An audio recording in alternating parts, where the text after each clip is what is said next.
कैसे हैं सभी छात्र छात्र हैं। चलिए मैं आपका अपना टीचर गुलशेर गौड़। आज मैं आप लोगों के लिए विषय हमारा भारतीय संविधान, और भारतीय संविधान में जो आज की हमारी क्लास है वो 39 क्लास नंबर 39 है। ठीक है, इससे पहले आपकी 38 क्लास हो चुकी है, वो आपकी सब प्ले लिस्ट में पड़ी हुई है। टॉपिक बाय टॉपिक आपको क्लास कराई जा रही है, स्टेप बाय स्टेप क्लास कराई जा रही है, और एक हफ्ते में आपको एक क्लास संविधान की प्रदान की जाती है। ठीक है, ताकि आप लोग कंटिन्यूटी के साथ बने रहें। और ये हमारी क्लास नंबर आज की 39 है, और टॉपिक है हमारा इसमें भारतीय संसद। ठीक है, भारतीय संसद के बारे में आज हम ये जानेंगे कि भारतीय संसद का जो निर्माण होता है वो तीन चीजों से मिलकर होता है।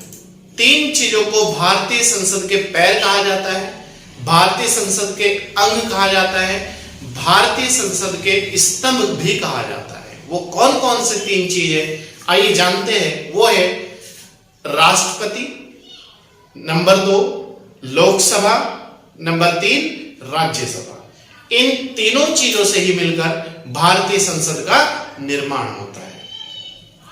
अब रही बात इसकी कि आज हमें जो पढ़ना है वो पढ़ना है राज्यसभा। ठीक है, राज्यसभा मैं आपको 2 पार्ट में करके क्लास कराऊंगा, ताकि हमारा कोई भी क्वेश्चन एग्जाम में ना छूटे, चाहे वो छोटा क्वेश्चन हो चाहे बड़ा क्वेश्चन हो, तो आपको 0 से लेके हाईएस्ट तक हम आपको कंप्लीट कराएंगे दोनों क्लासों में। ठीक है, और किस उसमें राज्य में कितनी लोग राज्यसभा की सीटें, ये भी पार्ट 2 में आपको उपलब्ध हो जाएगा। तो इससे पहले हमने आपको राष्ट्रपति करा दिया है, संसद का जो अंग है राष्ट्रपति वो हमने आपको करा दिया है।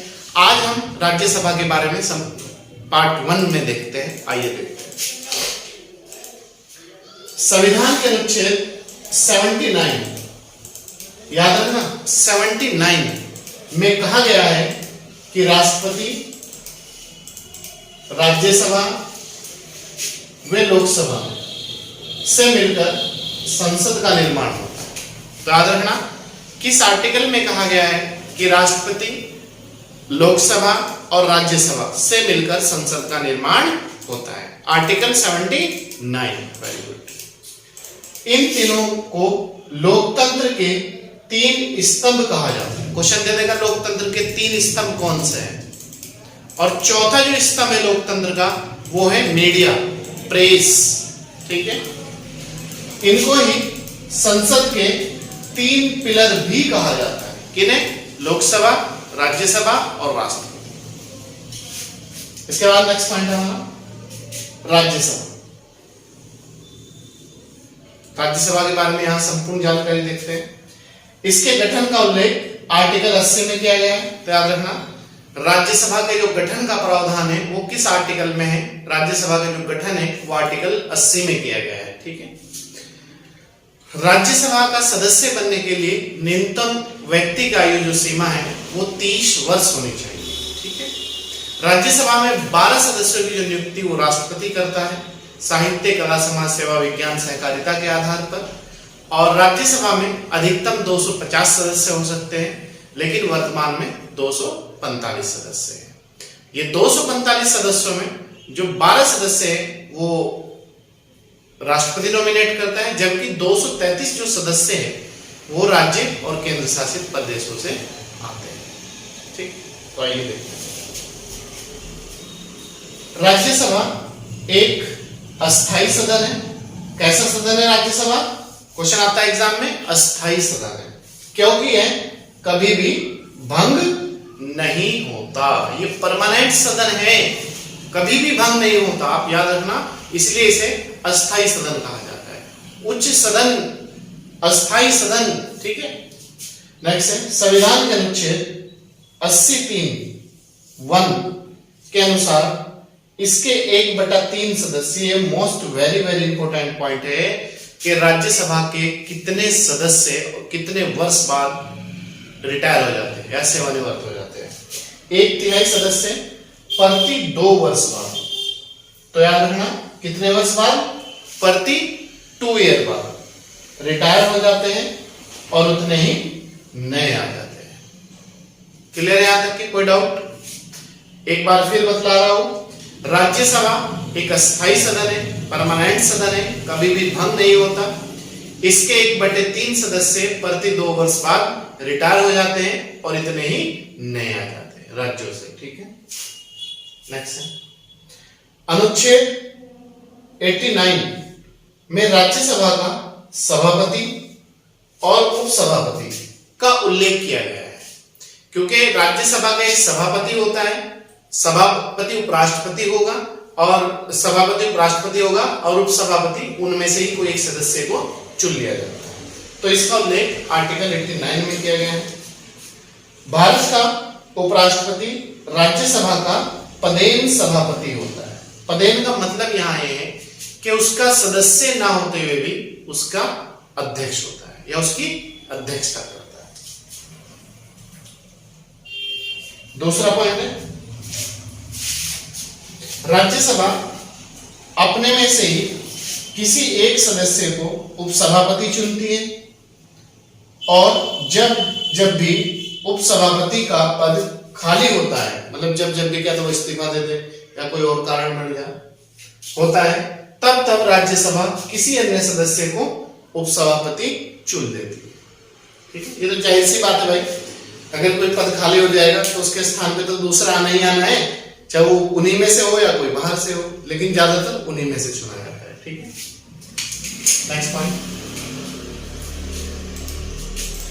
इसमें अधिक से अधिक 250 सदस्य हो सकते हैं। इसमें राज्यसभा में ज्यादा से ज्यादा 250 सदस्य हो सकते हैं, लेकिन वर्तमान में 245 सदस्य हैं। ठीक है, वर्तमान में याद रखना कितने सदस्य हैं, 245 सदस्य हैं। ये 245 सदस्य 233 सदस्य भारतीय राज्यों के केंद्र शासित प्रदेशों से आते हैं और जबकि भारत के उपराष्ट्रपति द्वारा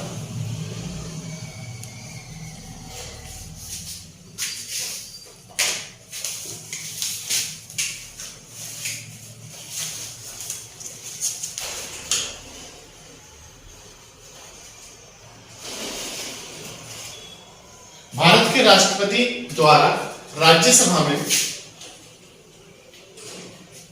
साहित्य, कला, याद रखना, साहित्य, कला, विज्ञान, समाज सेवा, सहकारिता के क्षेत्र में विशेष ज्ञान या अनुभव के आधार पर 12 सदस्यों की नियुक्ति करता है। कौन करता है 12 सदस्यों की नियुक्ति? राष्ट्रपति। तो अब देख लो एक बार, 233 प्लस 12 तो कितने हो गए? 245। तो टोटल ये है 245। ठीक है, 233 राज्यों से आ रहे हैं और केंद्र शासित प्रदेशों से, और 12 उपराष्ट्रपति नियुक्त कर रहा या नॉमिनेट कर रहा, वो याद रखना, और अधिक से अधिक 250। ठीक है, नेक्स्ट है, राज्यसभा का सदस्य बनने के लिए न्यूनतम आयु सीमा 30 वर्ष रखी गई है। ठीक है, तो किसी व्यक्ति को अगर राज्यसभा का सदस्य बनना है, राज्यसभा में जाना है, तो उसकी जो न्यूनतम आयु है वो 30 वर्ष है। नेक्स्ट है, संविधान के अनुच्छेद 90 में उपसभापति का पद खाली होने पर, रिक्त होने पर, पद त्याग और उसे हटाए जाने से सम्मिलित उल्लेख किया गया है। अब आप याद रखना कि राज्यसभा का पद रिक्त होना, पद त्याग या उसे हटाए जाने से संबंधित जो उल्लेख संविधान के किस आर्टिकल में किया गया है, तो वो है आर्टिकल 90 में किया गया है। ठीक है, नेक्स्ट है, अनुच्छेद 92 में कहा गया है कि जब उपसभापति को पद से हटाने का संकल्प विचाराधीन हो तब वह पीठासीन नहीं होगा। ठीक है, तो पीठासीन के रूप में काम नहीं करेगा। कब कहा गया है? कि जब उसे हटाने का प्रस्ताव लाया गया, किस आर्टिकल में? 92 में। नोट है, मंत्रिपरिषद राज्यसभा के प्रति उत्तरदायी होती है। क्लियर है, जो मंत्रिपरिषद होगी, जो राज्यसभा के मंत्री होंगे, वो राज्यसभा के प्रति ही उत्तरदायी है। रिस्पॉन्सिबिलिटी जो उनकी होगी राज्यसभा के प्रति। अब भारत के 4 ऐसे राष्ट्रपति हैं जो राज्यसभा के सदस्य होते हुए भारत के 4 प्रधानमंत्री ऐसे जो राज्यसभा के सदस्य होते हुए भारत के प्रधानमंत्री बने, वो कौन कौन से हैं? एक तो है आपकी इंदिरा गांधी, वो पहले जब प्रधानमंत्री बनी राज्यसभा के सदस्य थी। एक थी एच.डी. देवगौड़ा, वो भी पहले प्रधानमंत्री जब बने राज्यसभा के सदस्य थे। तीसरे हैं आई.के. गुजराल और चौथे हैं डॉक्टर मनमोहन सिंह। ठीक है, तो ये भारत के 4 प्रधानमंत्री या 4 पीएम ऐसे हैं जो राज्यसभा के सदस्य होते हुए भारत के प्रधानमंत्री के पद तक पहुंचे। ठीक है, तो कोई भी व्यक्ति, ये कोई प्रॉब्लम वाली बात नहीं है कि अगर राज्यसभा का सदस्य है तो प्रधानमंत्री नहीं बन सकता, वो बन सकता है, लेकिन क्या है कि उसे 6 माह के अंदर लोकसभा का सदस्य बनना होगा। ठीक है, तो ये नीचे देख लीजिएगा एक बार, भारत के 4 प्रधानमंत्री ऐसे हुए हैं जो राज्यसभा के सदस्य थे और पीएम बने। कौन कौन से हैं? इंदिरा गांधी, एच.डी. देवगौड़ा, आई.के. गुजराल और डॉक्टर मनमोहन सिंह। ये वो 4 प्रधानमंत्री हैं भारत के जो राज्यसभा के सदस्य होते पीएम बने। ठीक है, ये थी हमारे आज की राज्यसभा से संबंधित पार्ट 1। आप याद रखना, पार्ट 1 है।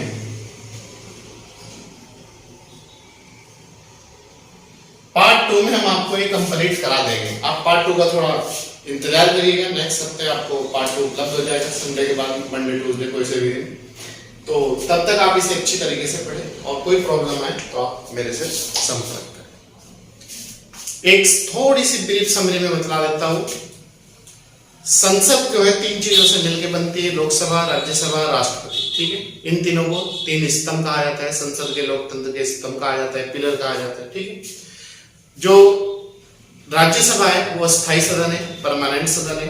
1/3 सदस्य, एक तिहाई सदस्य 2 वर्ष बाद रिटायर हो जाते हैं, इतने ही नए आ जाते हैं। ठीक है, राज्यसभा में अधिक से अधिक 250 सदस्य हो सकते हैं, वर्तमान में 245 सदस्य हैं और 233 राज्यों से आते हैं, केंद्र शासित प्रदेश और राज्यों से, और जब 12 राष्ट्रपति द्वारा नॉमिनेट किए जाते हैं। ठीक है, राज्यसभा एक अस्थायी सदन है, परमानेंट सदन है और इसका सदस्य बनने के लिए व्यक्ति की न्यूनतम आयु 30 वर्ष रखी गई है। ठीक है, राज्यसभा मंत्रिपरिषद राज्यसभा के प्रति उत्तरदायी होती है और इसमें जो है एक इसका सभापति होता है, एक उपसभापति होता है, सभापति उपराष्ट्रपति होता है, वो पदेन सभापति होता है। इसका सदस्य ना होते हुए भी इसकी अध्यक्षता करता है। बाकी 4 पीएम ऐसे हुए जो राज्यसभा के सदस्य थे और प्रधानमंत्री के पद तक पहुंचे। उसमें कौन कौन है? इंदिरा गांधी, आई.के. गुजराल, एच.डी. देवगौड़ा और मनमोहन सिंह।